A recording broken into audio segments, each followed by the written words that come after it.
हम सभी लैला मजनू, हीर रांझा और सोहनी महिवाल की अमर प्रेम कहानियों के किस्से बचपन से सुनते आ रहे हैं। जब भी अमर प्रेम और त्याग की बात की जाती है तो सबसे पहले इन्हीं का नाम लिया जाता है। लेकिन कुछ प्रेम कहानियां ऐसी हैं जो इतिहास के पन्नों में दफन होकर रह गई। जी हां, हम बात कर रहे हैं सस्सी पुन्नू की प्रेम कहानी की। सस्सी पुन्नू की प्रेम कहानी पंजाब की धरती में गहराई से रची बसी है। तो चलिए जानते हैं इस अनोखी प्रेम कहानी के बारे में, जो इतिहास के पन्नों में अटूट प्यार और त्याग की अमर प्रेम कहानी के तौर पर दर्ज है। सस्सी का जन्म भंवोर राज्य के राजा के घर हुआ था। लाख मन्नतों और दान दक्षिणा के बाद राजा के घर एक खूबसूरत सी बच्ची ने जन्म लिया। जन्म के साथ ही ज्योतिषियों ने भविष्यवाणी कर दी कि यह बच्ची बड़ी होकर अनोखा इश्क करेगी।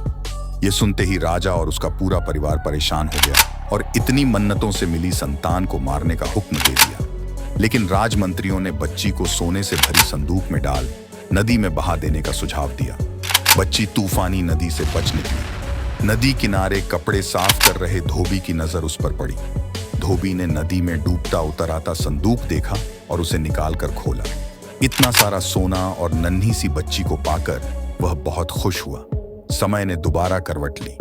एक दिन सस्सी ने नदी के रास्ते आने वाले सौदागरों के पास पुन्नू की तस्वीर देखी और उस पर मोहित हो गई। वह बिना मिले ही पुन्नू के लिए तड़पने लगी। उधर दूर देश में रहने वाला पुन्नू इस बात से अनजान था।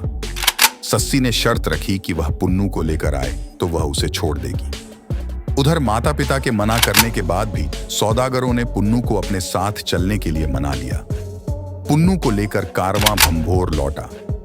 सौदागरों ने अपनी ऊंटों की अलग अलग जगह बैठा दिया। पुन्नू घूमता फिरता बाग में पहुंचा और वहां सजे सस्सी की ही सेज पर सो गया। चीख पुकार की आवाज से पुन्नू की नींद टूटी तो सामने सस्सी नजर आई, जो कारवां को खदेड़ रही थी। दोनों की पहली बार आंखें मिली। सस्सी और पुन्नू प्रेम में इस कदर खो गए कि 10 दिन कैसे गुजर गए पता ही नहीं चला। उधर पुन्नू की मां अपने पुत्र के वियोग में तड़पने लगी।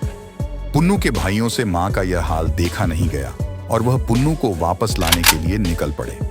पुन्नू के जाने से इनकार करने पर उन्होंने उसे खूब शराब पिलाई और बेहोशी की हालत में उसे साथ ले लिया। इधर सस्सी रोती तड़पती रही। सस्सी की मां ने उसे बहुत समझाया, लेकिन सस्सी ने यह ठान लिया कि वह पुन्नू तक हर हाल में जाएगी।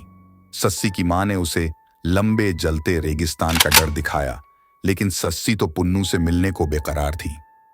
सस्सी अपने पुन्नू की तलाश में रेगिस्तान में चल पड़ी और नंगे पांव उस आग के दरिया में अकेले ही उतर गई। रेगिस्तान की तपिश को सस्सी की कोमल देह सह नहीं पाई और वह उसी रेगिस्तान की गर्म रेत में दफन हो गई। इधर पुन्नू जब होश में आया तो उसे सबसे पहले सस्सी का ख्याल आया। वह उसे मिलने को तड़प उठा और चल पड़ा उसके तलाश में। पुन्नू ने भी खुद को खत्म कर लिया। दोनों इस दुनिया से तो चले गए, मगर इनकी प्रेम कहानी अमर हो गई। तो दोस्तों, अगर आपको मेरा वीडियो अच्छा लगा हो तो प्लीज मेरे चैनल को सब्सक्राइब करना ना भूलें।